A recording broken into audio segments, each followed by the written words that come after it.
Graceland, August 1977.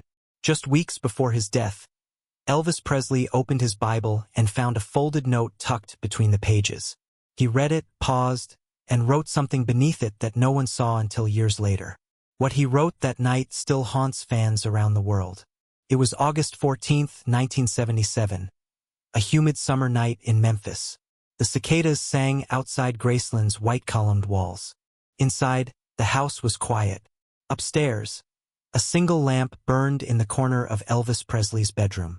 The king of rock and roll sat slouched in a chair by the window, a cup of black coffee cooling beside him. The world still adored him, but the man sitting there looked tired, like someone who had spent a lifetime being seen, but never truly known. On the table beside him lay a weathered leather Bible. The pages had turned yellow at the edges. It had belonged to his mother, Gladys, her name still faintly written in blue ink on the inside cover. He carried it everywhere since she passed in 1958. He reached for it now almost without thinking. The house was so still he could hear the clock ticking in the hallway. He flipped through the pages, letting the thin paper rustle softly. Then something small slipped out and fluttered onto the carpet. A folded note, fragile and pale. Elvis frowned, setting the Bible aside. He bent down, picked up the note, and carefully unfolded it. The handwriting was delicate, slanted, not his. It read, "You can have the world, but don't lose your soul." He froze. His chest tightened. He knew that handwriting. It was his mother's. For a moment, the room blurred. He remembered being a boy in Tupelo, sitting beside her in church, her voice whispering hymns through tears. He'd heard her say that same sentence before, long before the gold records and flashing lights. He read the note again, slower this time. "You can have the world, but don't lose your soul." He leaned back in his chair, eyes glistening. "Mama," he whispered, "I already lost it once." Outside, thunder rumbled in the distance. The wind brushed against the window pane like a whisper from somewhere else. He reached for a pen, an old silver one, slightly bent at the cap, and turned the note over. His hand trembled as he began to write beneath her words. The pen scratched quietly. The seconds dragged. When he finished, he read it out loud under his breath, barely above a whisper. "Can you really save others if you can't save yourself?" He stared at the ink bleeding into the paper. Then he folded the note again and slipped it back between the pages of the Bible. A shadow of peace crossed his face, the kind that comes not from answers, but from finally daring to ask the right question. He sat there a long time, watching the sky flash with lightning. Downstairs, the night staff turned off the last lights and closed the front doors. But Elvis stayed awake. He opened the Bible again, tracing verses with his fingers. His lips moved silently as he read, returning to the parts he loved as a child, Psalms, Proverbs, the red words of the Gospels. Around 3 a.m., he wrote something else in the margins beside Psalm 4 verse 8. "Maybe peace isn't on the stage." He underlined it once, then closed the Bible gently. The thunder outside had passed. The air smelled like rain. He leaned back, closed his eyes, and whispered, "Thank you, Mama." The house went silent again. That note, and the line he wrote beneath it, would stay hidden inside his Bible for years. No one would see it, not even Priscilla, until after he was gone. Have you ever found words from someone you loved that felt like they were written just for you, even long after they were gone? Because that's what that night was for Elvis. A conversation between a son and the one voice he trusted most.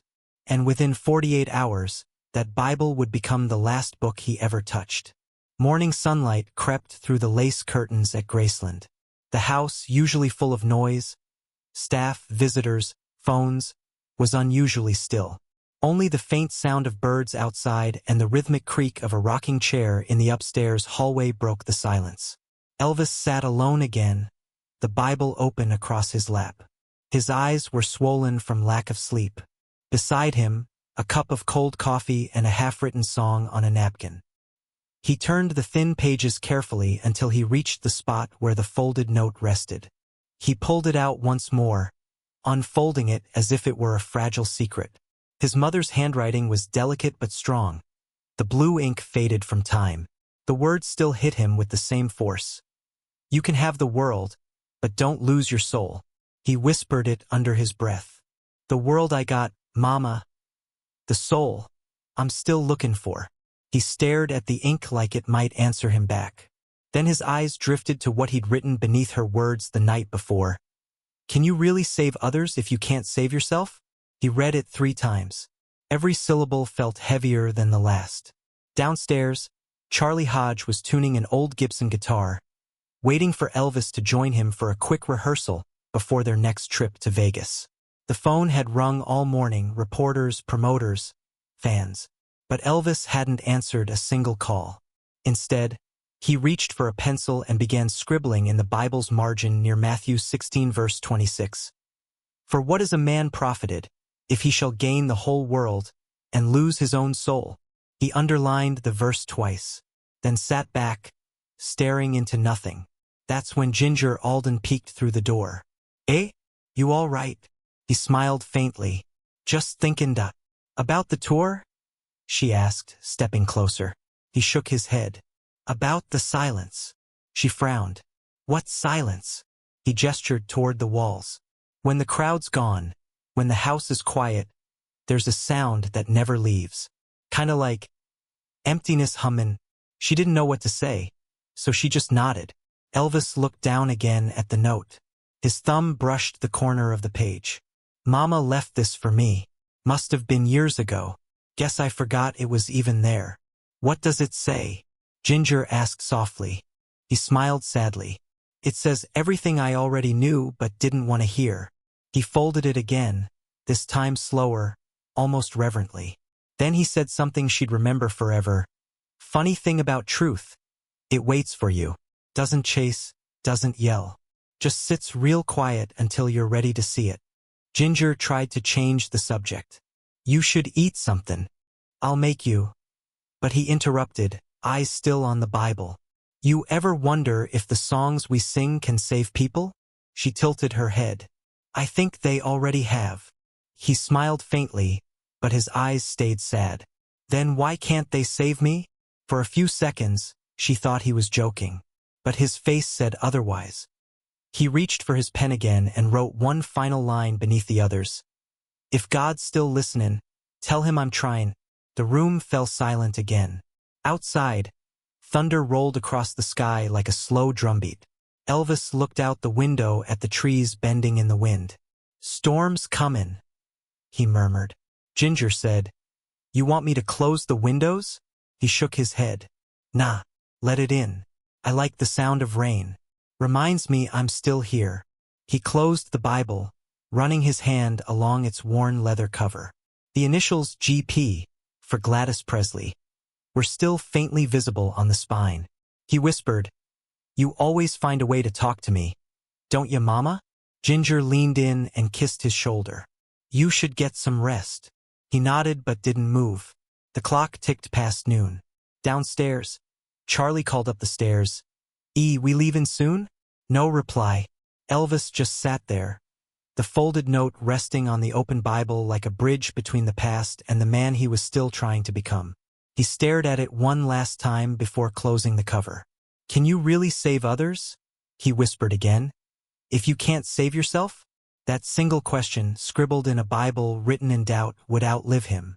Have you ever written something just for yourself, only to realize years later it was meant for everyone else? That was the truth buried between those pages. And 2 days later, that Bible would become the most haunting object ever found inside Graceland. August 15, 1977, the day before the world would change forever. The sun rose over Memphis, pouring gold across the front gates of Graceland. Outside, fans already gathered, hoping to catch a glimpse of the king before his next flight to Vegas. They brought flowers, letters, and scarves. Some had camped there all night, humming his songs through the dark. Inside, the house was quiet except for faint piano notes drifting from the music room. Elvis had been awake since dawn. His hair was unstyled, his robe unbuttoned. The Bible sat open on the piano, the folded note still resting between its pages. He pressed a single key, listening to the echo fade. Gee! he murmured. Mama always liked G. Charlie Hodge walked in, holding a breakfast tray. You been up all night again? Elvis smiled tiredly. Couldn't sleep. Guess the Lord had something to say. Charlie chuckled. You talkin' to him again? He shrugged. More like he's talkin'. And I'm trying to listen. Charlie noticed the Bible. You keepin' that close lately? Elvis nodded. It's been speakin' louder than the crowd lately. The crowd, he always came back to them. The applause that used to lift him now seemed to weigh him down. The louder they cheered, the quieter he felt inside. He stood up, stretching his shoulders, wincing a little. You know, I used to think singin' was my way to heaven. Now I think it was my way to hide. Charlie frowned. Hide from what? Elvis smiled faintly. From the man behind the glitter. For a moment, the room fell silent except for the ticking of the wall clock. He looked down at the folded note again, brushing the edge of it with his finger. Mama said I could have the world. Guess I did. But she didn't say it would feel this empty. Charlie didn't know how to answer. He just said, crowd's waitin'.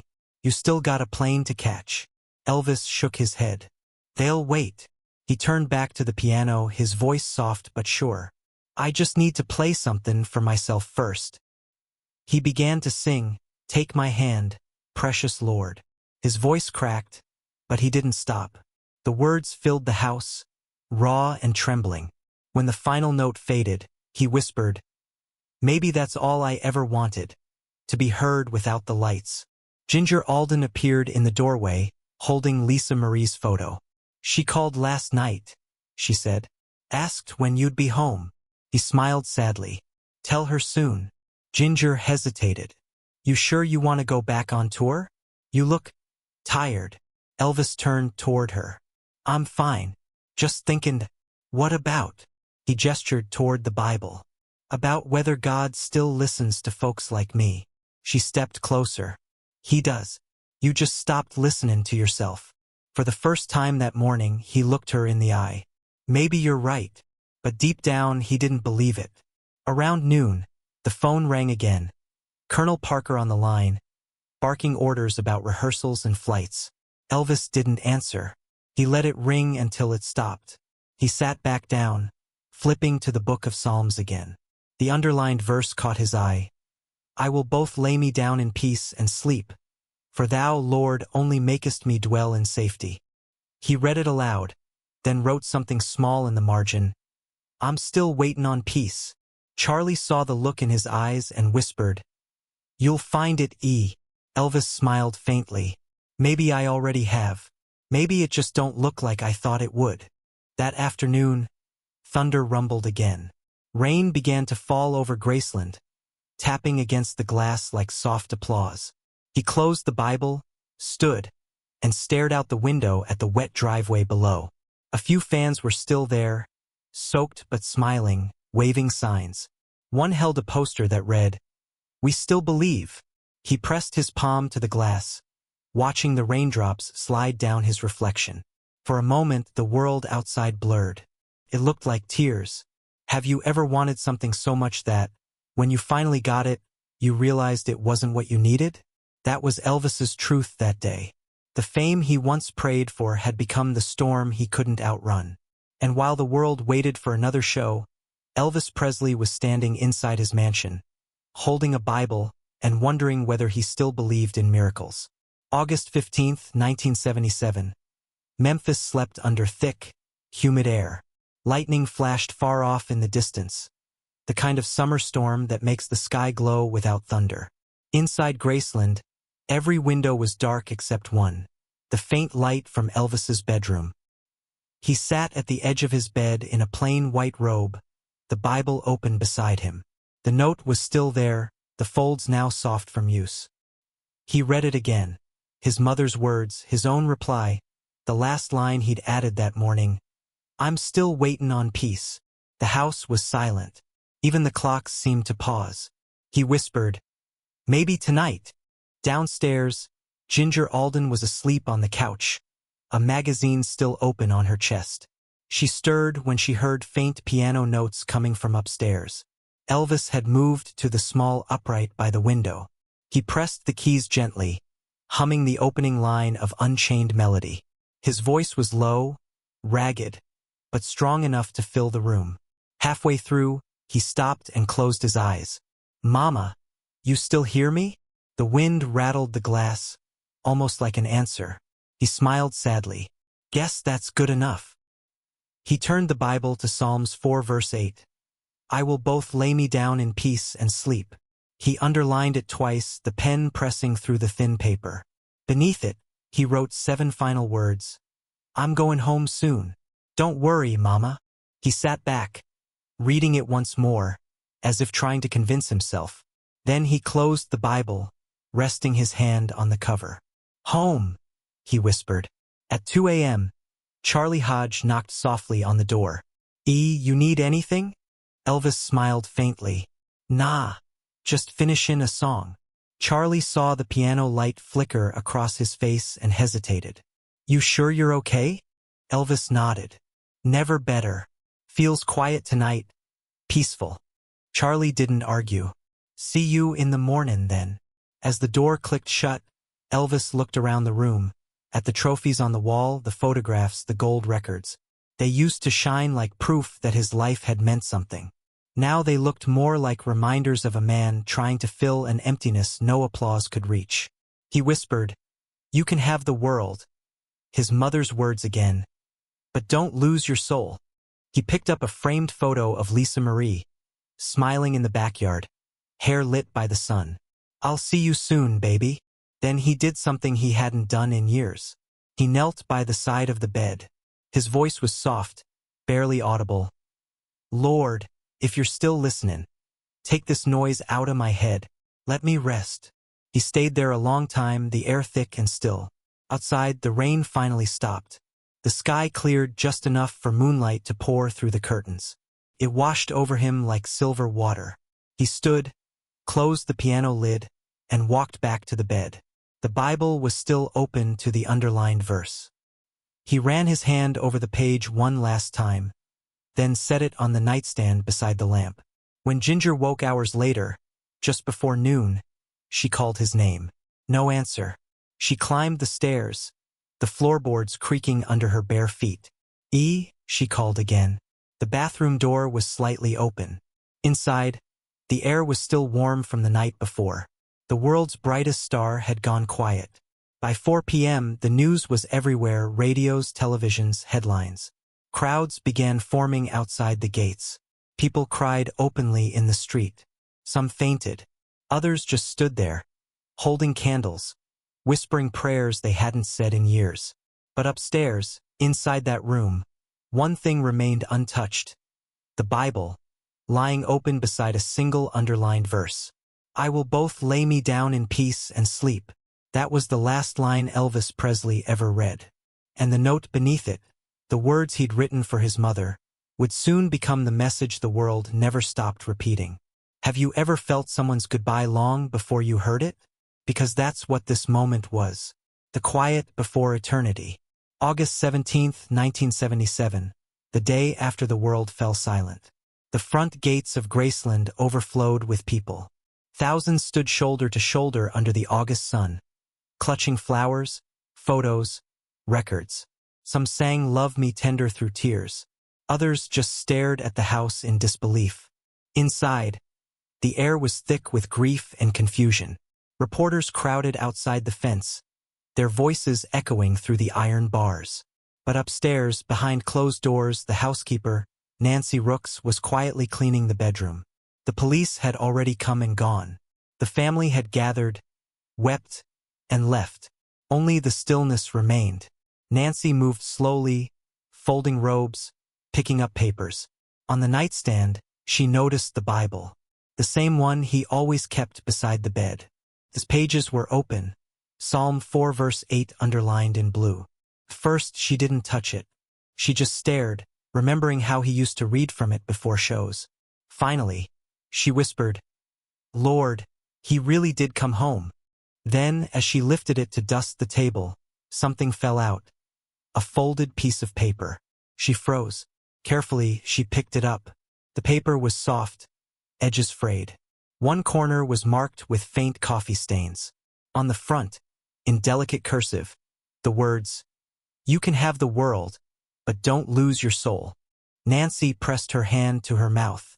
She knew that handwriting. It was from his mother. Her eyes welled up. She unfolded it and saw the faint pen marks underneath.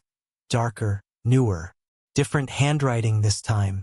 His 3 lines. "Can you really save others if you can't save yourself? If God's still listening, tell him I'm trying. And finally, I'm going home soon. Don't worry, Mama." The last line looked fresh. The ink hadn't even fully dried. Nancy's breath caught. For a moment, she couldn't move. Then she placed the note carefully back inside the Bible and whispered, "I'll keep it safe." Downstairs, Priscilla arrived later that afternoon. The house was quiet except for the low hum of air conditioning and the muffled sound of fans outside. When Nancy told her about the Bible, Priscilla's eyes widened. "Where is it?" Nancy handed it to her, still open to the page. "He wrote something." Priscilla took it gently, her hands trembling. She read each line slowly, lips moving without sound. When she reached the last sentence, tears streamed down her face. "He knew," she whispered. "He really knew." She closed the Bible, clutching it to her chest. He was saying goodbye. They sat in silence for several minutes. The world outside roared. Cameras clicking, crowds chanting. But inside, only the sound of quiet breathing and the faint hum of the refrigerator filled the air. Nancy finally said, "You think he found peace?" Priscilla looked toward the window. "He found home." Later that evening, as the staff gathered in the kitchen for a moment of prayer, Priscilla placed the Bible in a wooden chest beside the piano. "He'd want it here," she said, "where he could still hear the music." For years, few people knew about the note. It wasn't in the papers. It wasn't mentioned in the interviews. It was kept private, too sacred to be shared. But those who worked at Graceland said they could feel it, that something in the air had changed. Every August, on the anniversary of his death, the staff would find small notes left near the front gate, written by fans who'd heard rumors of the Bible. Each one carried a variation of the same words. "Don't lose your soul," they said when the candles flickered along the driveway. The wind carried the faint sound of a hymn from somewhere deep inside the mansion. Maybe it was the air vents, maybe imagination, but those who believed said it was him. Have you ever known someone who left without saying goodbye, but somehow still managed to speak to you after they were gone? For Priscilla, that Bible became the bridge between the man she'd loved and the soul he'd finally made peace with. Years later, when the Graceland Archives prepared a small private exhibit, she allowed the Bible to be displayed for 1 week. Fans stood in line for hours. Some cried. Some prayed. The folded note was there too, under glass beneath soft light.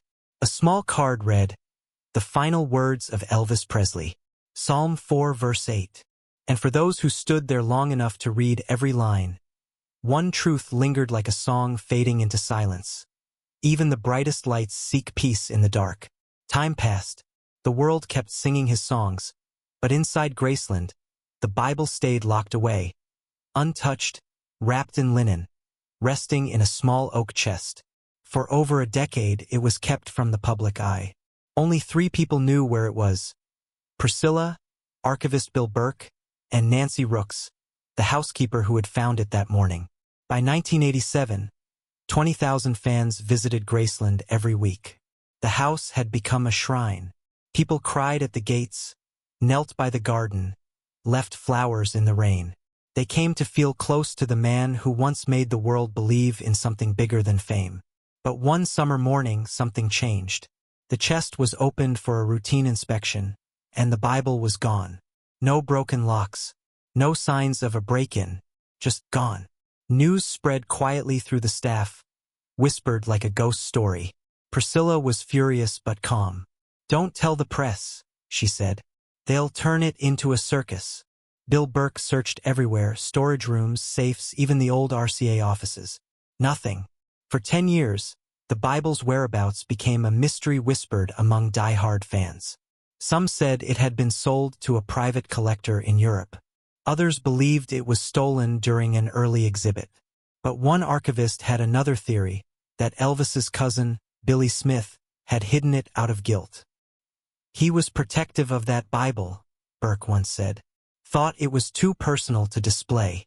Whatever the truth, it seemed the king's most sacred possession had vanished.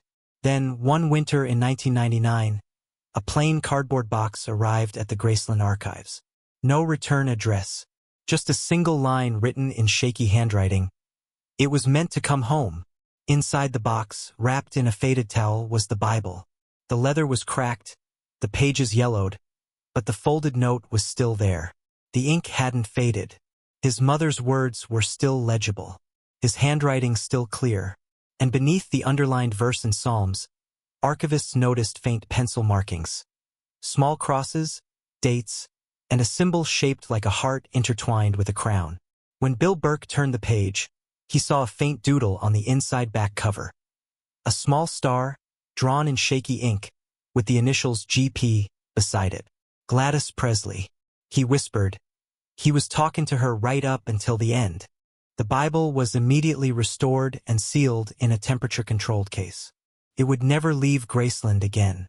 That same year, during the 22nd Candlelight Vigil, the curator made a quiet announcement to the fans gathered outside the gates. "Something once lost has returned home." The crowd didn't know what he meant. Not yet. But when the photo of the Bible appeared in the Memphis Pressimeter 2 days later, it spread like wildfire. Fans across the world began mailing letters to Graceland, thanking whoever had brought it back. Some wrote poems. Others sent their own family Bibles, asking them to be blessed beside Elvis's. And that's when something unexpected began to happen. Every August at exactly 9 p.m., when the candles along the driveway were lit, visitors said they could hear faint music coming from the mansion. Not from the speakers, not from the tour guides, but from upstairs, from the direction of Elvis's old room. A single piano note, followed by a voice humming "How Great Thou Art." Security guards checked the rooms. Nothing, but the sound kept returning, soft, distant, like someone singing through a dream. One fan described it best in a diary left at the front gate. It wasn't spooky. It was peaceful, like he'd finally come home. Whether it was imagination, wind, or something more, no one could say. But one thing was certain. That Bible had become more than an artifact. It was proof that even the loudest life leaves behind quiet miracles. Can something once lost ever truly disappear? One fan wrote, "If it still touches hearts decades later?"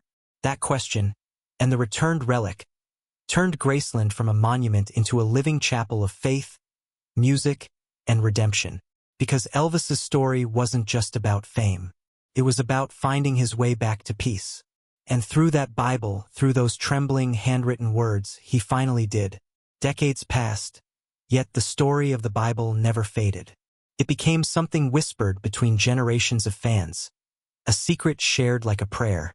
At Graceland, the staff began noticing a pattern. Whenever the tours reached the upstairs hallway and stopped beneath the rope blocking the staircase, people would fall quiet. Cameras went down. Voices softened. They didn't need to be told that somewhere above them sat that small, worn Bible, the one that had outlasted the legend himself. It was no longer just a relic. It was a message. Every August 16th, during the annual Candlelight Vigil, a small group of archivists and family members gathered inside the house once the gates closed for the night. Away from the public eye, they lit a single candle in the music room and placed it beside the Bible's display case. No speeches, no cameras, just stillness. In that silence, they read the same lines every year, the note, the verse, the final words. You can have the world, but don't lose your soul. Can you really save others if you can't save yourself? If God's still listening, tell him I'm trying. I'm going home soon. Don't worry, Mama. It wasn't just a son speaking to his mother anymore. It was humanity speaking to its own reflection. A reminder that even the brightest stars search for peace in their final hour. Priscilla, now older, visited quietly one evening. The archivists left her alone in the room. She stood before the glass case, her hand trembling slightly as she traced the air above the leather cover. He finally found it, she whispered. The peace he sang about.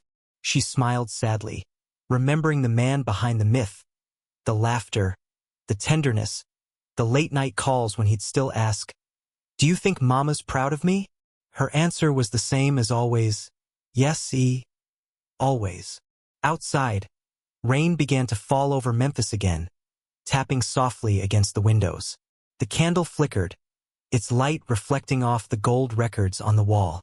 Somewhere, faintly, a song played from a nearby speaker, "Peace in the Valley." It was like the house itself was remembering him. Every guide who worked at Graceland eventually learned to tell the Bible story with reverence. They didn't rush it. They let silence do the work. And when they reached the part about the note, they always paused, long enough for people to feel it rather than just hear it. One of them, a woman named Sandra, later said, "When I tell that story, I watch faces change. It's like they realize Elvis wasn't chasing fame. He was chasing forgiveness. And maybe that's the real reason the story matters. Because for all the headlines and history books, it wasn't the crowds or the awards or the gold jumpsuits that defined him. It was the small things, a folded note, a verse underlined by trembling hands, a whisper between a son and his mother. What he left behind wasn't just music. It was proof that no matter how far you wander, you can still come home to yourself. Have you ever found something old, a letter, a photograph, and felt like it was speaking directly to you? That's what this Bible became. A mirror, a lesson written not in ink, but in understanding. Years later, a small brass plaque was placed beneath the display. It read, his final verse, Psalm 4 verse 8. The peace he sought, he found. Every candle that burns outside Graceland now, every voice that sings in the August rain, carries a fragment of that peace forward.